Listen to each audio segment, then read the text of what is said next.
Halo everyone, perkenalkan aku Fitri Damayani dengan NIM 036 dari A22 Pendidikan Ekonomi. Pada pembelajaran ini, aku akan menjelaskan salah satu materi ekonomi makro yang menjadi solusi untuk permasalahan inflasi dan deflasi, yaitu kebijakan moneter. Kebijakan moneter adalah upaya untuk mengendalikan atau mengarahkan perekonomian suatu negara ke kondisi yang lebih baik. Kebijakan ini dilaksanakan oleh Bank Sentral atau di Indonesia adalah Bank Indonesia untuk memelihara kestabilan nilai rupiah dengan cara mengendalikan jumlah uang yang beredar. Tujuan dirumuskannya kebijakan moneter ini karena yang pertama adalah untuk menjaga stabilitas perekonomian. Jumlah uang beredar yang tidak terkendali itu dapat menyebabkan inflasi dan deflasi. Permasalahan ini akan menghambat perekonomian suatu negara, sehingga kebijakan moneter sangat diperlukan untuk mengupayakan jumlah uang beredar dalam keadaan seimbang, sehingga berdampak pada terciptanya stabilitas ekonomi. Yang kedua adalah untuk menjaga stabilitas harga. Tinggi rendahnya harga barang sangat mempengaruhi tingkat permintaan konsumen, sehingga diperlukannya kebijakan moneter untuk mengatur peredaran uang yang berdampak pada kestabilan harga barang. Yang ketiga adalah untuk meningkatkan kesempatan kerja. Akibat ditetapkannya kebijakan moneter, yaitu perekonomian berjalan dengan stabil. Kestabilan perekonomian inilah yang akan mendorong para pengusaha untuk melakukan investasi baru dalam faktor produksi, khususnya dalam penggunaan sumber daya manusia.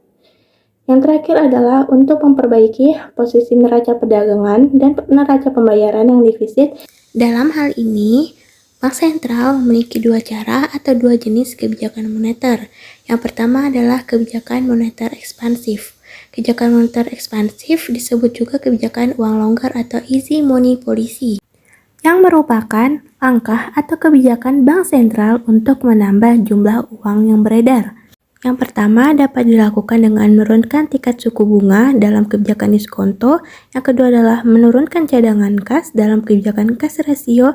Yang ketiga adalah membeli surat-surat berharga dalam kebijakan pasar terbuka dan mempermudah pemberian kredit. Selanjutnya ada kebijakan moneter kontraktif. Kebijakan moneter kontraktif disebut juga kebijakan uang ketat atau tight money policy, yaitu kebijakan Bank Sentral untuk mengurangi jumlah uang yang beredar. Hal ini dapat dilakukan dengan menaikkan tingkat suku bunga, menaikkan cadangan kas, menjual surat-surat berharga, dan memperketat pemberian kredit. Terdapat 5 instrumen yang ditetapkan Bank Indonesia dalam kebijakan moneter. Yang pertama ada kebijakan diskonto. Kebijakan ini diambil Bank Sentral dengan cara mengubah dalam artian menaikkan atau menurunkan tingkat suku bunga bank umum. Meningkatkan suku bunga ketika jumlah uang yang beredar tinggi, tujuannya untuk merangsang masyarakat untuk menabung sehingga jumlah uang beredar kembali masuk ke bank. Menurunkan suku bunga ketika jumlah uang yang beredar rendah. Harapannya agar masyarakat melakukan pinjaman dari bank. Yang kedua, ada kebijakan cadangan kas atau kas rasio. Kebijakan ini diambil Bank Sentral dengan menaikkan atau menurunkan jumlah cadangan kas minimum yang ada di bank.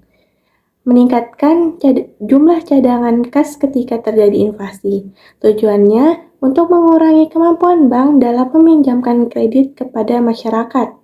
Menurunkan jumlah cadangan kas ketika terjadi deflasi. Tujuannya meningkatkan kemampuan bank untuk meminjamkan kredit kepada masyarakat. Yang ketiga ada kebijakan operasi pasar terbuka. Kebijakan ini diambil Bank Sentral dengan cara menjual atau membeli surat-surat berharga seperti sertifikat Bank Indonesia atau SBI. Menjual SBI ketika jumlah uang yang beredar tinggi, membeli SBI ketika jumlah uang yang beredar rendah.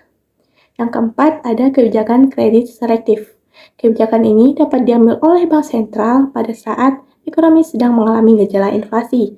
Kebijakan ini dilakukan dengan memperketat syarat-syarat pemberian kredit kepada masyarakat atau yang sering disebut dengan syarat 5C.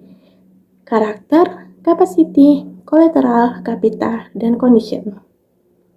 Karakter dilakukan dengan mengukur karakter, perilaku pembayaran dan profil resiko debitur, termasuk kemungkinan gagal bayar pada masa depan. Analisa ini dilakukan dengan menggunakan credit score atau riwayat perkreditan debitur di masa lalu.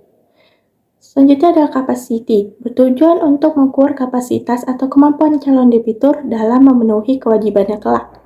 Analisis ini dilakukan dengan mempelajari sumber penghasilan atau pendapatan saat ini, proyeksi ke depan, serta kewajiban yang dimiliki.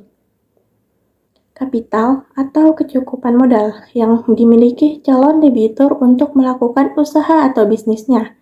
Analisa ini dilakukan dengan mempelajari nilai kekayaan bersih yang dimiliki berupa selisih antara total aktiva dengan total kewajiban melalui laporan keuangan. Kolateral atau jaminan yang diberikan oleh debitur. Analisa ini bertujuan menilai seberapa besar nilai jaminan dibanding pinjaman. Hal ini untuk mengetahui apakah mampu dalam memenuhi kewajibannya. Selanjutnya terakhir adalah condition. Condition dilakukan untuk mendapatkan gambaran kemampuan debitur memenuhi kewajibannya sesuai kondisi ekonomi secara umum, industri atau kondisi tertentu yang mempengaruhi kemampuannya dalam membayar kewajibannya. Yang terakhir adalah kebijakan dorongan moral. Melalui kebijakan ini, Bank Sentral dapat mengaruhi jumlah uang yang beredar dengan berbagai pengumuman, pidato, dan edaran yang ditujukan kepada bank umum dan pelaku moneter lainnya. Isinya dapat berupa ajakan, larangan, untuk menahan atau melepaskan pinjaman dan tabungan. Berdasarkan penjelasan tersebut, dapat kita ketahui bahwa kebijakan moneter merupakan salah satu bentuk kontribusi Bank Indonesia untuk menjaga stabilitas perekonomian di Indonesia. Sekian penjelasan saya mengenai kebijakan moneter, kurang lebihnya mohon dimaafkan. Terima kasih.